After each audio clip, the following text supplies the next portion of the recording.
In 1961, Carl Jung encountered a patient who appeared completely normal on the surface, yet was systematically losing his grip on reality. This man held a respectable job, maintained social relationships, and seemed to function well in society. But Jung recognized something that would revolutionize our understanding of mental health. This patient wasn't suffering from a chemical imbalance or genetic predisposition. He was being psychologically destroyed by invisible environments that most of us inhabit every single day. What Jung discovered about these hidden mental spaces changed everything we know about psychological strength and human consciousness. Today, I'll reveal Jung's groundbreaking insight into the 7 specific psychological environments that silently erode 90% of people's mental resilience, and why recognizing these spaces might be the most important skill you can develop for your psychological survival. Jung's patients seemed to have everything under control, but during their sessions, a disturbing pattern emerged. This man was trapped in what Jung identified as psychological environments, invisible mental spaces, that were systematically rewiring his brain to work against him. These weren't physical locations, but mental territories that he entered and exited throughout each day, completely unaware of their devastating impact on his psyche. The most shocking discovery was that these environments appeared normal, even beneficial, to outside observers. Jung realized that our modern world is filled with psychological spaces that masquerade as healthy, while secretly destroying our capacity for clear thinking, authentic relationships, and genuine self-knowledge. The first environment Jung identified was what he called the echo chamber, a psychological space where every voice around you reflects your own thoughts, beliefs, and biases back to you until they crystallize into what feels like absolute truth. Jung's patient spent considerable time in social clubs and political gatherings where everyone shared his exact worldview, his fears about social changes, and his anger toward certain groups. He believed he was staying informed and connected, but Jung recognized he was being psychologically poisoned. Here's what happens to your brain when you inhabit an echo chamber. Your neural pathways literally begin to weaken and atrophy. Modern neuroscience research confirms Jung's observations, showing that when you're never intellectually challenged, your critical thinking abilities deteriorate like unused muscles. Jung termed this phenomenon collective possession, where group thinking completely replaces individual thought processes. The patient had stopped questioning anything because questioning began to feel like betrayal of his social circle. His worldview became rigid, fragile, and terrified of encountering different perspectives. The warning signs that you're trapped in an echo chamber are surprisingly clear once you know what to look for. You can predict exactly what everyone around you will say about any given topic before they speak. Different opinions feel personally threatening, rather than intellectually stimulating or interesting. You've completely stopped asking yourself the crucial question: what if I'm wrong about my core beliefs? Your conversations consistently reinforce, rather than challenge, your existing thought patterns.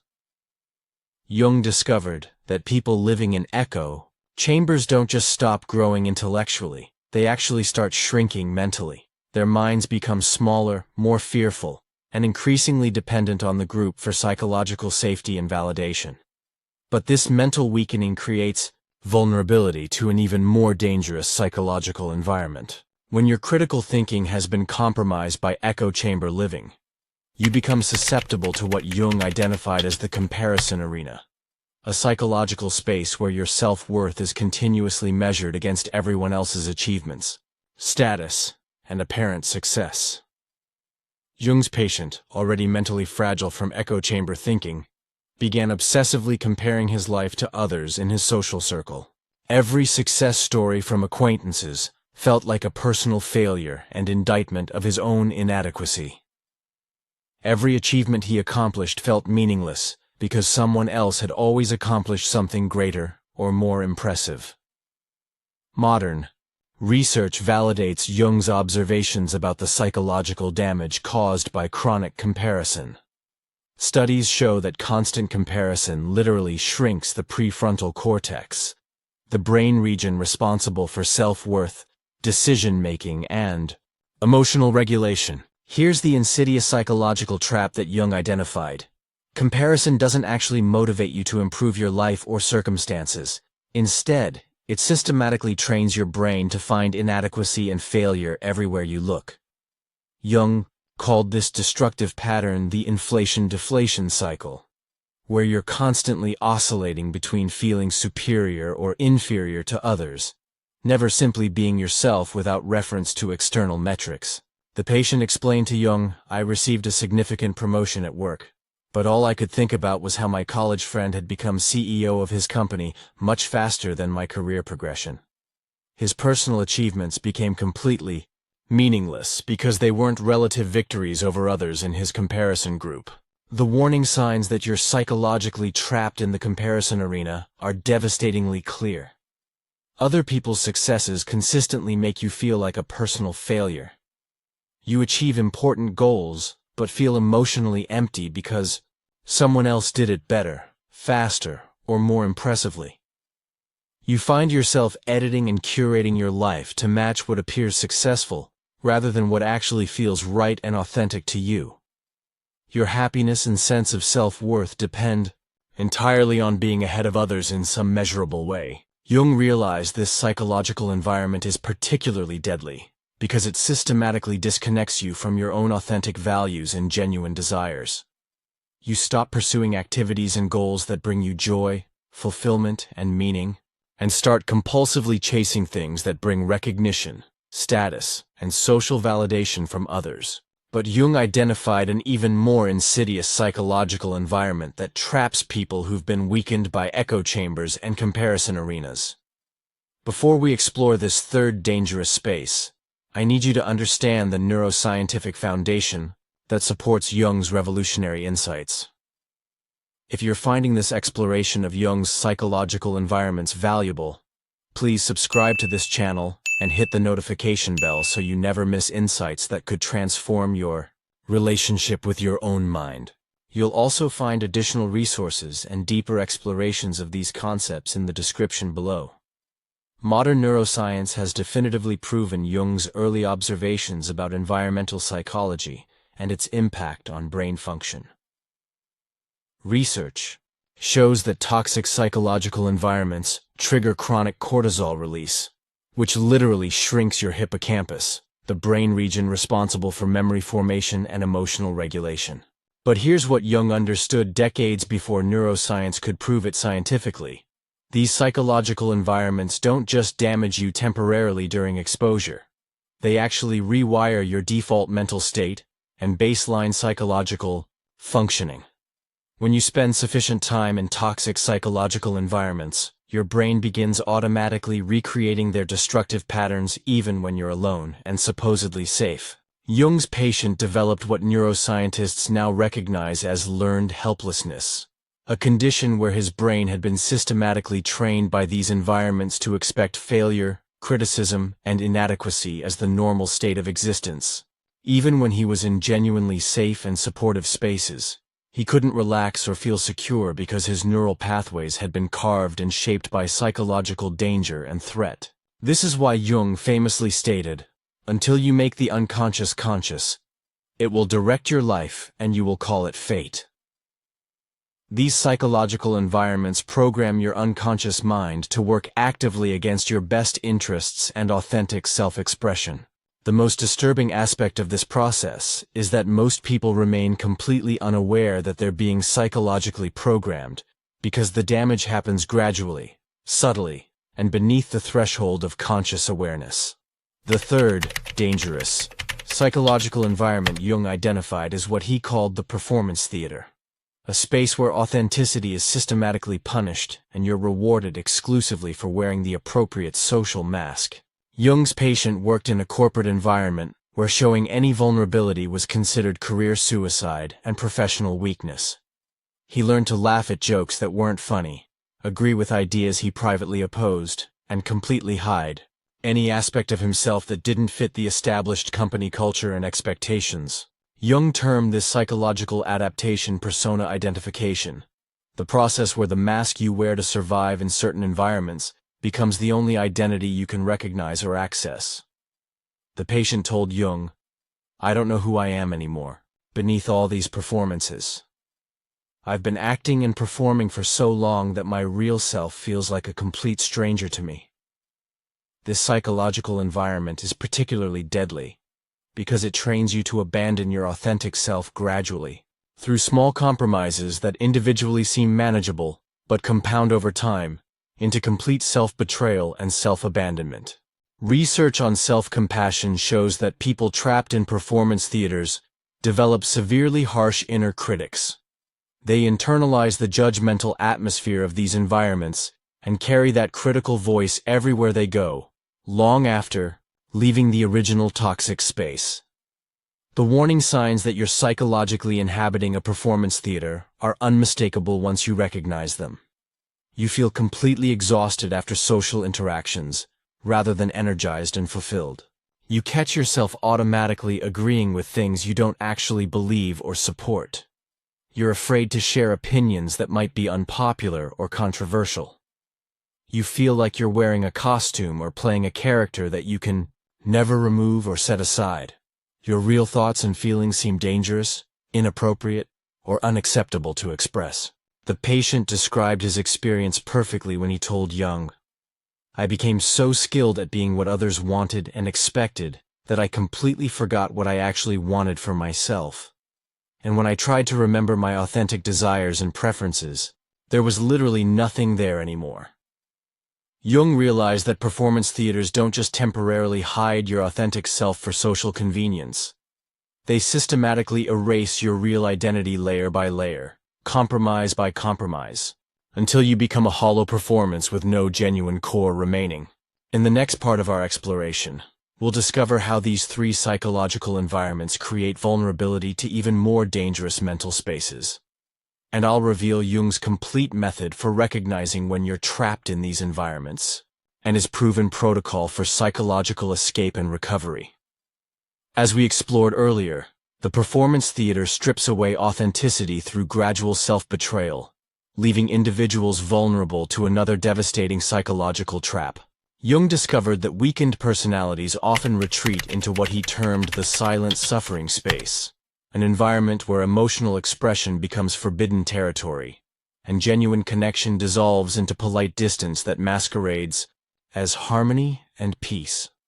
These psychological spaces appear deceptively tranquil from the outside, characterized by families and social circles that pride themselves on never experiencing overt conflict or uncomfortable conversations about real feelings and underlying tensions. Jung's case study revealed how this patient developed the belief that emotional expression equaled personal weakness, that needing support meant being fundamentally selfish, and that maintaining surface-level harmony mattered infinitely more than addressing authentic relational dynamics. The psychological mechanics of the silent suffering space create what Jung identified as emotional starvation, where unexpressed feelings don't simply vanish into thin air but instead accumulate in the unconscious mind like psychological toxins that poison your entire system. Modern neuroscience confirms Jung's clinical observations, showing that chronic emotional suppression creates persistent stress hormone release that keeps the nervous system in perpetual alert mode, even during supposedly calm and peaceful periods. The patient described his family relationships as perfectly harmonious because they successfully avoided all disagreement and conflict. Yet Jung recognized this apparent tranquility as emotional paralysis, masquerading as mature adult behavior. Individuals trapped in silent suffering spaces develop a profound alienation from their own inner emotional landscape, knowing something feels fundamentally wrong, yet lacking permission or safety to name or address their authentic psychological reality. Jung observed that this creates an extremely brittle psychological foundation where any genuine expression threatens to completely shatter the entire system of denial, avoidance, and emotional suppression that keeps the space functioning.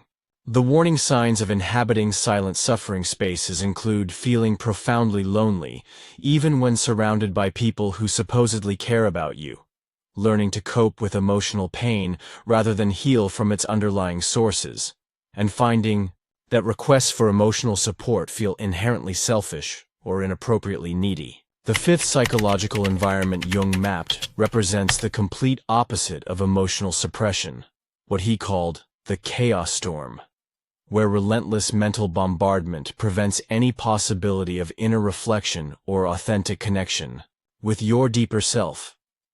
Jung's patient inhabited this chaotic psychological space through compulsive information consumption, filling every available moment with newspapers, radio broadcasts, social obligations, and work demands that followed him far beyond normal office hours into his personal time. Jung recognized this behavioral pattern not as intellectual curiosity or high energy, but as sophisticated psychological escape from internal discomfort and unresolved emotional material that demanded attention and processing. The patient admitted that silence and stillness had become completely intolerable because they allowed unwanted thoughts and feelings to surface, creating anxiety that could only be temporarily relieved through external distraction and constant mental stimulation. Contemporary research on attention fragmentation validates Jung's clinical observations, demonstrating that chronic overstimulation literally impairs the brain's fundamental capacity for coherent thought formation and wise decision-making based on integrated understanding. Jung termed this destructive condition psychic fragmentation, where consciousness becomes so scattered and divided that life experiences cannot be meaningfully integrated into practical wisdom or genuine self-knowledge that could improve actual circumstances. The patient consumed enormous quantities of information on a daily basis, yet remained completely unable to synthesize any of it into actionable insights or deeper understanding that could guide better life choices. Jung identified a genuinely addictive quality to chaos storms, where the nervous system physically adapts to overstimulation and begins desperately craving increasingly intense input just to maintain basic psychological equilibrium and functioning. Quiet moments begin triggering panic responses, because the brain has completely forgotten how to self-regulate without external stimulation, providing artificial structure and constant distraction from internal experience. This creates a devastating cycle where the individual becomes increasingly dependent on mental chaos to avoid confronting their authentic inner experience and emotional truth about their life circumstances. The chaos storm systematically destroys your natural connection to internal guidance and intuitive wisdom, creating vulnerability to the sixth psychological environment Jung discovered, the self-abandonment chamber, where personal needs and authentic desires become completely subordinated to external expectations and social conformity pressures. Jung observed that the self-abandonment chamber operates through gradual erosion rather than dramatic rejection, making it particularly difficult to recognize when you're trapped within its psychological boundaries and influence. The patient described making countless small compromises over many years, consistently saying yes when his entire being felt no, remaining in emotionally draining relationships because leaving required uncomfortable change and potential conflict with others' expectations. Jung's detailed clinical notes reveal how this patient gradually lost all connection to his internal compass and authentic guidance system, making every significant decision based solely on what others expected, what appeared practically safe, or what would avoid any form of confrontation or difficult conversation with important people in his life. Research on psychological trauma demonstrates that chronic self-abandonment literally severs the vital connection between conscious awareness and bodily wisdom, leaving individuals completely unable to recognize their genuine needs, preferences, or authentic emotional states. Jung called this devastating phenomenon psychological exile, where you become a complete stranger to your own authentic nature and deepest truths about what brings meaning and fulfillment to your existence. The patient expressed feeling like he was living someone else's entire life according to values and priorities that held absolutely no personal meaning or emotional resonance for his actual inner experience. The self-abandonment chamber is particularly insidious because society often celebrates and rewards this behavior, disguising it as mature responsibility or admirable selflessness, making it extremely challenging to identify as a serious psychological problem requiring immediate intervention and healing. Jung noted that individuals trapped in self-abandonment chambers lose the fundamental ability to answer basic questions about their own preferences and desires, because those internal signals have been systematically ignored and overridden for decades of psychological conditioning. The warning signs include being unable to remember the last time you genuinely checked in with your own feelings, making decisions based entirely on external expectations rather than internal truth, and losing all preferences about things that once mattered deeply to you. The seventh and most complex psychological environment exists entirely within your internal landscape, what Jung mapped as the shadow basement, where aspects of personality deemed unacceptable get banished to unconscious regions of the psyche, where they continue operating beyond conscious awareness. Jung's patient had spent years systematically avoiding any encounter with this internal shadow material, immediately suppressing painful memories, shameful thoughts, or challenging emotions whenever they attempted to surface in conscious awareness for processing and integration. Jung's revolutionary insight revealed that psychological rejection doesn't eliminate these shadow aspects, but instead dramatically amplifies their unconscious influence over behavior, decision-making, and relationship patterns in ways that remain completely invisible to conscious awareness. The patient began experiencing inexplicable episodes of self-sabotage, disproportionate emotional reactions to seemingly minor triggers, and compulsive repetition of destructive patterns he consciously despised and desperately wanted to avoid, repeating in his relationships. Contemporary trauma research confirms that unintegrated psychological content literally inhabits the nervous system, creating chronic dysregulation and psychological symptoms until it receives conscious acknowledgement and compassionate integration rather than continued rejection and avoidance.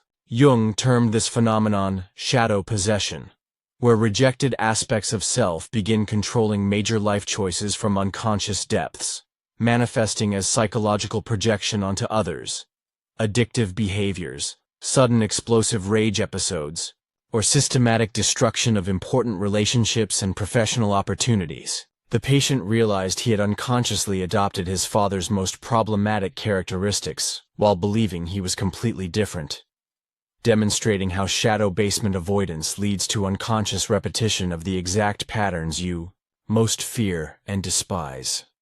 Jung's most transformative discovery revealed that the shadow basement contains not only rejected negative aspects, but also tremendous creativity, passion, and vitality that gets lost through psychological rejection and systematic avoidance of difficult internal material. The patient's consciously integrated anger became powerful advocacy for social justice.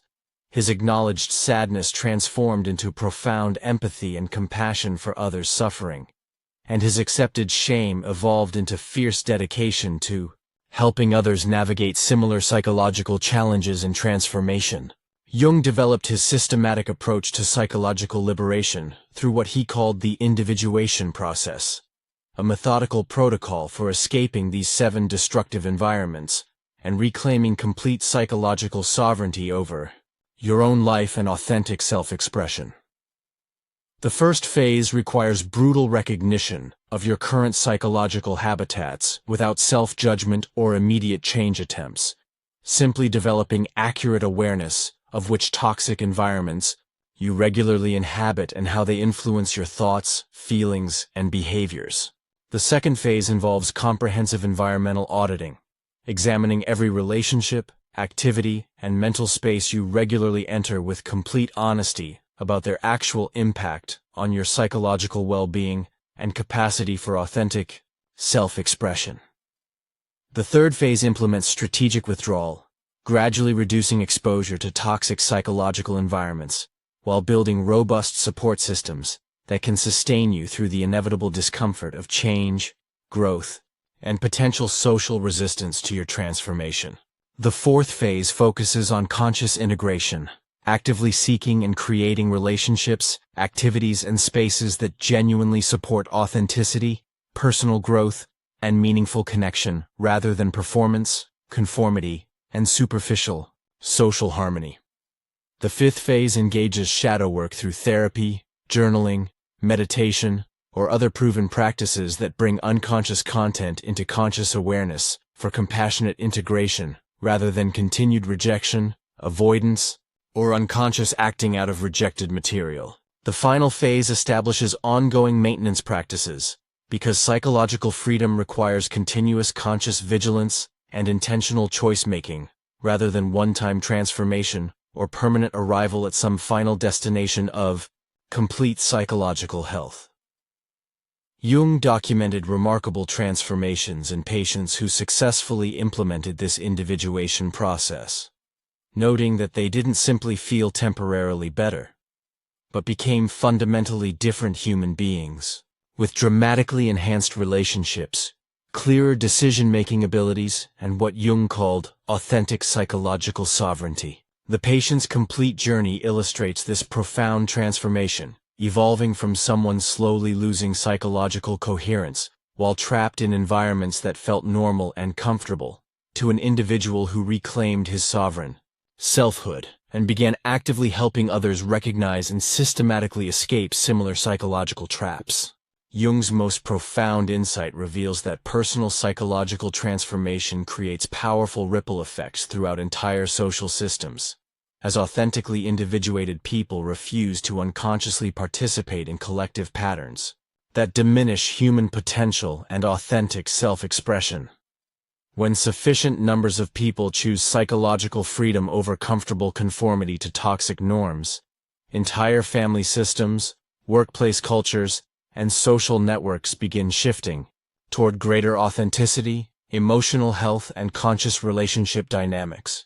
Jung recognized that these 7 psychological environments persist primarily because we collectively agree to unconsciously inhabit them through automatic participation, but individual courage to choose consciousness over convenience creates cracks in these systems that allow transformative light and healing to enter. The patient initially faced significant resistance from family members and colleagues who strongly preferred his predictable old patterns, but his sustained commitment to authenticity eventually gave others explicit permission to explore their own psychological freedom and genuine self-expression. Jung's ultimate teaching reveals that psychological liberation represents not just personal healing, but a direct contribution to collective human consciousness evolution, as each person who escapes these mental prisons makes it measurably easier for others to recognize their own psychological captivity and choose freedom. You now possess rare knowledge that remains completely hidden from most people: the ability to recognize and systematically escape the 7 psychological environments that routinely destroy mental strength and prevent authentic self-expression from flourishing. Jung's enduring legacy reminds us that genuine psychological strength emerges not from avoiding all difficulty, but from consciously choosing which difficulties actually serve our growth, healing, and authentic development as fully realized human beings. These dangerous psychological environments will always exist and maintain their seductive appeal because they offer false comfort, easy belonging, and familiar patterns that require absolutely no consciousness, courage, or personal responsibility to mindlessly maintain. But authentic mental strength develops exclusively through consistently choosing growth over comfort, truth over convenience, and conscious awareness over unconscious participation in collective psychological patterns that systematically diminish human potential and authentic self-realization. Your mind possesses unlimited capacity for freedom and authentic expression, but the psychological environments you allow it to regularly inhabit will either systematically nurture or completely destroy this potential for genuine psychological sovereignty and meaningful self-actualization in service of your highest development.